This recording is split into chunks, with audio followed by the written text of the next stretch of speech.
अगर आपका YouTube monetization criteria complete होने वाला है, यानी कि 1000 सब्सक्राइबर्स और 4000 घंटे या फिर आपके 10 मिलियन व्यूज कंप्लीट हो रहे हैं शॉर्ट्स पे और आप मोनेटाइजेशन अप्लाई करने जा रहे हैं, तो भाई ये वीडियो काफी इंपॉर्टेंट है। आपने वो काम कर लेने हैं जो मैं आपको आज बताऊंगा, ताकि आपकी मोनेटाइजेशन रिजेक्ट ना हो। फौरन जो है वो YouTube आपको पार्टनर प्रोग्राम में ऐड कर ले और आपके पैसे बनना शुरू हो जाए। मेरा नाम है काशिफ मजीद, इस चैनल को सब्सक्राइब कर लीजिए। हमारा सेकंड यूट्यूब चैनल है केएम यूट्यूब, और अगर आप लोग हमारे ऑनलाइन अर्निंग के पेड कोर्सेज करना चाहते हो तो ये कोर्सेज है जो कि हम लोग ऑफर करते हैं, और ये हमारी वेबसाइट है kashmiri.com, या हमारे नंबर भी दिए गए व्हाट्सएप के, यहाँ पे भी रब्ता कर सकते हैं। तो सबसे पहले हम बात करते हैं कि भाई कौन कौन सी चीजें जिनको हमने देख लेना है, जिन पे हमने अमल कर लेना है ताकि हमारी मोनेटाइजेशन में इशू ना आए। तो सबसे पहला जो आपने पॉइंट देखना है वो ये है कि भाई आपका जो चैनल है उसके ऊपर आपने कंटेंट कैसा पोस्ट किया हुआ है। यूट्यूब ये कहता है कि आपका जो कंटेंट होना चाहिए वो आपका अपना ओरिजिनल होना चाहिए। अगर तो आप शॉर्ट्स अपलोड कर रहे हैं या यूट्यूब पे लॉन्ग वीडियोस कर रहे हैं, तो दोनों में ही आपने ये चीजें देखनी है कि आपने अपना कंटेंट बनाना है। ऐसा नहीं कि आप किसी की शॉर्ट्स उठा के आप सिर्फ अपना वॉइस ओवर कर रहे हो या थोड़ा बहुत चेंज करके आप उसको अपलोड कर रहे हैं, तो ऐसा कंटेंट मोनेटाइज नहीं होगा। ठीक है, पहली तो चीज यही है कि आपका ओरिजिनल कंटेंट होना चाहिए, फिर ये आगे चीजें बढ़ती हैं। दूसरी चीज ये आपने देखनी है कि आपने अपने कंटेंट को रिपीट ना किया हो या रिपीटेटिव कंटेंट अपलोड ना किया हो। कुछ लोग करते हैं कि एक ही वीडियो को उठा के बार बार यूट्यूब पे अपलोड कर रहे होते हैं, तो उस तरह के चैनल्स भी मोनेटाइज नहीं होते हैं। ठीक है,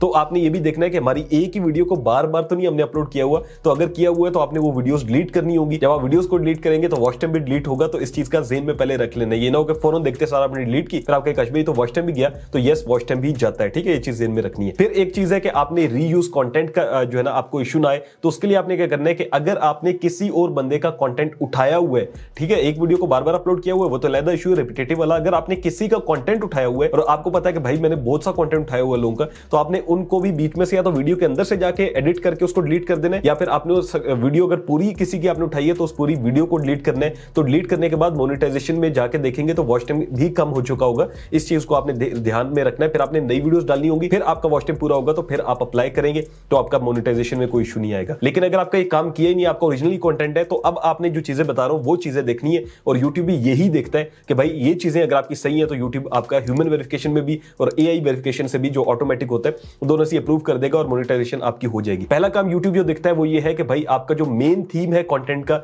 वो होना चाहिए आपके चैनल का। ठीक है, यानी कि आपका किसी एक तरह का कंटेंट होना चाहिए। एग्जांपल के तौर पे अगर मेरा आप चैनल देखते हैं तो ये यूट्यूब की गाइड के हवाले से, तो यूट्यूब देखेगा कि हाँ यार ये एक ही तरह की वीडियोस बनाता है, तो इसका मतलब है कि इसका मेन थीम है चैनल का। ठीक है, अगर ऐसा हो कि मैं आज गाने गा रहा हूं, कल देखो तो मैं नाते पढ़ रहा हूं, परसों देखो तो मैं बयान दे रहा हूं, और तरसों देखो तो आपको यूट्यूब पे गाइड दे रहा हूं, तो अगर मिक्स मसाला मैंने अपलोड किया हुआ तो मेरे लिए मसला बनेगा। सेकंड चीज जो यूट्यूब देखता है वो आपकी मोस्ट व्यूड वीडियोस देखता है, यानी कि जिस वीडियो के ऊपर सबसे ज्यादा व्यूज आए होते हैं, यूट्यूब देखता है कि भाई ये व्यूज आपने कहां से लिए, उसके सोर्सेज क्या है, यानी कि यूट्यूब सर्च से आए हैं, ब्राउज फीचर से आए हैं, सजेस्टेड से आए हैं। अगर तो ये होंगे तो कोई मसला नहीं होगा, लेकिन अगर वहां पर आपकी एक्सटर्नल ट्रैफिक होगी बहुत ज्यादा, तो फिर आपके लिए मसला हो सकता है। इसका मतलब है कि आपने अपने लिंक को कहीं बहुत ज्यादा लोगों में शेयर किया है, ग्रुप्स के अंदर ये वो, तो ये थोड़ा बहुत चल जाता है, लेकिन कोशिश करना है कि आपकी ब्राउज फीचर हो, यूट्यूब सर्च हो या सजेस्टेड हो, तो वो आपके लिए ज्यादा इजी रहेगा। तो आपकी मोस्ट व्यूड वीडियोस को यूट्यूब देखेगा। इसके साथ यूट्यूब देखता है कि आपका जो वॉच टाइम है वो भी ओरिजिनल है या नहीं। बहुत से लोग ऐसा करते हैं कि वो खरीदते हैं वॉच टाइम, तो उनके लिए भी फिर मसला बनता होता है। और आजकल तो ये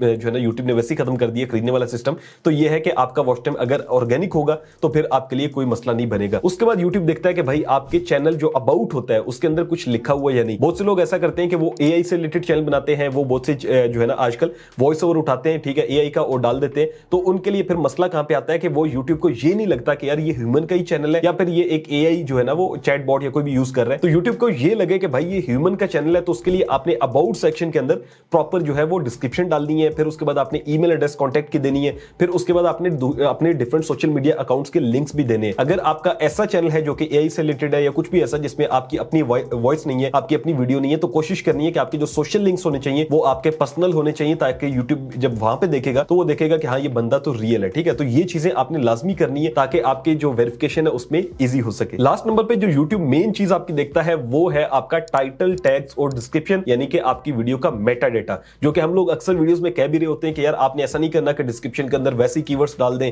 बहुत से लोग करते हैं कि डिस्क्रिप्शन इतनी भर देते हैं और कीवर्ड्स ही कीवर्ड्स होते हैं, तो उस तरह के लोगों का फिर मेटा डेटा का इशू आता है। और वो मेरा इशू ऑलरेडी मेरे मेन चैनल पे काशिफ मजीद पे ही आ चुका है, तो इस वजह से मैं लोगों को गाइड करता हूं कि ये काम नहीं करना। अगर आप ये काम कर रहे होंगे तो आपने कोशिश करनी है कि आपने जब मोनेटाइजेशन के करीब हो जाना है तो आपने इन सारे जो आपने एक्स्ट्रा टैग्स लगाए होते हैं ना वीडियो के अंदर वो आपने हटा देने, उसके बाद आपने अप्लाई करना है, क्योंकि वो मेटा डेटा का इशू ना है। तो ये चंद चीजें हैं जिनको यूट्यूब देखता है, जिसके अंदर वॉच टाइम है, आपका जो आपकी वीडियोस के ऊपर व्यूज आए हैं वो कहां से आए ये भी देखता है, फिर अबाउट सेक्शन होना चाहिए, फिर उसके बाद आपका मेन जो है वो आपका मेटा डेटा सही होना चाहिए। तो ये चीजें आप क्लियर रखेंगे, उसके बाद आपका अपना कंटेंट होगा तो फौरन यानी कि 1-2 दिन के अंदर ही आपकी मोनेटाइजेशन ऑन हो जाएगी। जब मोनेटाइजेशन ऑन हो जाए तो फिर आपने आके जो है वो कमेंट सेक्शन में बताना है मुझे, इंशाल्लाह आप लोगों की मोनेटाइजेशन भी ऑन हो जाएगी। और दूसरे नंबर पे अगर किसी का कोई इशू आ रहा हो तो आपने पहले ही मेरे से डिस्कस कर लेना है कमेंट में, इंशाल्लाह मैं रिप्लाई दूंगा और आपको हेल्प कर दूंगा। रीयूज का इशू हो, रिपीटेटिव का आपको लग रहा हो इशू है, तो कुछ भी है अप्लाई करने से पहले ही पूछ लीजिएगा, वरना क्या होता है कि 30 दिन का फिर टाइम देते हैं वो लोग और उसमें फिर काफी आगे लंबा प्रोसेस होता है। तो अप्लाई करने से पहले चीजें आपने क्लियर करनी है जो मैंने आपको बताई है, इंशाल्लाह आपका चैनल जो है मोनेटाइज हो जाएगा। Thank you so much for watching. Allah Hafiz.